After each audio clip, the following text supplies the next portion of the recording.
Revista Espírita, janeiro de 1858. Diferentes modos de comunicações. As comunicações inteligentes, entre os espíritos e os homens, podem ocorrer por sinais, pela escrita e pela palavra. Os sinais consistem no movimento significativo de certos objetos, e, mais frequentemente, nos ruídos ou pancadas. Quando esses fenômenos comportam um sentido, não permitem duvidar da intervenção de uma inteligência oculta, pela razão que, se todo efeito tem uma causa, todo efeito inteligente deve ter uma causa inteligente. Sob a influência de certas pessoas, designadas pelo nome de médiuns, e algumas vezes espontaneamente, um objeto qualquer pode executar movimentos convencionados, bater um número determinado de golpes e transmitir, assim, respostas por sim ou por não, ou pela designação das letras do alfabeto. Os golpes podem, também, se fazerem ouvir sem nenhum movimento aparente, e sem causa ostensiva, seja na superfície, seja na própria textura dos corpos inertes, num muro, numa pedra, num móvel ou qualquer outro objeto.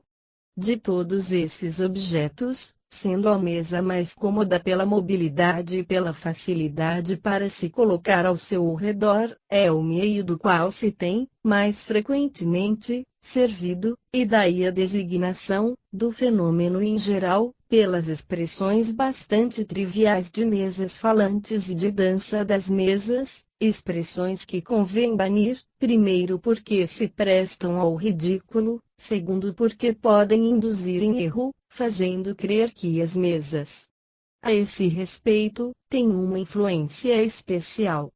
Daremos a esse modo de comunicação o nome de sematologia espírita, palavra que dá, perfeitamente, a ideia e compreende todas as variedades de comunicações por sinais, movimento de corpos ou pancadas. Um dos nossos correspondentes nos propôs mesmo designar, especialmente este último meio, o das pancadas, pela palavra tipologia. O segundo modo de comunicação é a escrita, nós o designaremos sob o nome de psicografia, igualmente empregada por um correspondente. Para se comunicarem pela escrita, os espíritos empregam, como intermediárias, certas pessoas dotadas da faculdade de escrever sob a influência da força oculta que as dirige, e que cedem a um poder, evidentemente, fora do seu controle, porque elas não podem nem se deter, nem prosseguir à vontade, e, o mais frequentemente, não têm consciência do que escrevem. Sua mão é agitada por movimento involuntário, quase febril, tomam o lápis, a seu malgrado, e o deixam do mesmo modo, nem a vontade, nem o desejo podem fazê-la seguir, caso não o deve. É a psicografia direta. A escrita é obtida, também, pela só imposição das mãos sobre um objeto convenientemente disposto e munido de um lápis, ou de qualquer outro instrumento próprio para escrever. Os objetos mais geralmente empregados, são as pranchetas ou as cestas dispostas para esse efeito. A força oculta, que eide sobre a pessoa, se transmite ao objeto que se torna, assim, um apêndice da mão, lhe imprime o movimento necessário para traçar os caracteres. É a psicografia indireta. As comunicações transmitidas pela psicografia são mais ou menos extensas, segundo o grau da faculdade mediadora. Alguns não obtêm senão palavras, em outros, a faculdade se desenvolve pelo exercício, e escrevem frases completas, e, frequentemente, dissertações desenvolvidas sobre assuntos propostos, ou tratados espontaneamente pelos espíritos, sem serem provocados por nenhuma pergunta. A escrita é, algumas vezes, limpa e muito legível, de outras vezes, não é decifrável senão por aquele que escreve, e que a lê, então, por uma espécie de intuição ou de dupla visão. Sob a mão da mesma pessoa, a escrita muda, em geral, de modo completo, com a inteligência oculta que se manifesta, e o mesmo caráter de escrita se reproduz cada vez que a mesma inteligência se manifesta de novo. Esse fato, entretanto, nada tem de absoluto. Os espíritos transmitem, algumas vezes, certas comunicações escritas sem intermediário direto. Os caracteres, nesse caso, são traçados espontaneamente por uma força extra-humana, visível ou invisível. Como é útil que cada coisa tenha um nome, a fim de se poder entender, daremos a esse modo de comunicação escrita ou de espiritografia ou para distingui-la da psicografia ou escrita obtida por um médium.